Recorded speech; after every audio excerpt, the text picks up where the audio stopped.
Hello, नमस्कार. कशा आहात तुम्ही?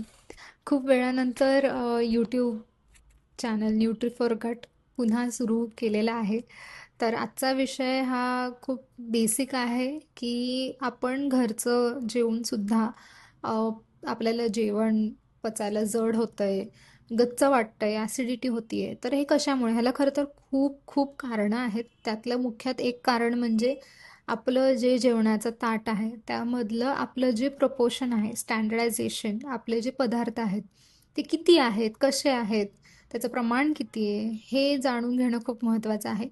दुसरं म्हणजे जेवल्यानंतर लगेच झोपणं किंवा बसणं हे योग्य नाही. सो शतपावली करायची खूप गरज आहे. म्हणजे अगदीच 5 ते 10 मिनिटं जरी वॉक केला तरी चालेल आणि जेवल्यानंतर पाणी प्यायचं नाही लगेच. थोड्या वेळ थांबा आणि एका वेळानंतर पाणी प्या.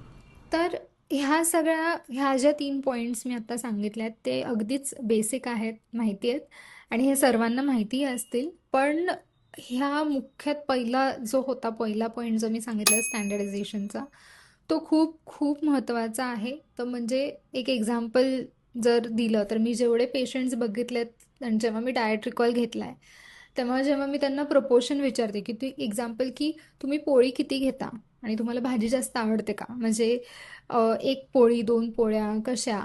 तर ते म्हणतात, की आमची पोळी जास्त असते. आम्ही पोळ्या जास्त खातो. पण भाजी अगदीच मी त्यांना सांगितलं, की 1 वाटीभर खाता का अर्धी वाटी और त्याहून कमी?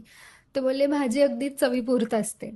तर हे जे प्रपोर्शन सांगते म्हणजे भाजी जास्त असायला पाहिजे जेवणाच्या ह्याच्यामध्ये आणि आपले जे कार्ब्स आपण घेतोय अन्नाच्या थ्रू ते थोडे प्रपोर्शनमध्ये असायला पाहिजे. छोट्या-छोट्या गोष्टी कुठे ना कुठेतरी मिस आउट होतात.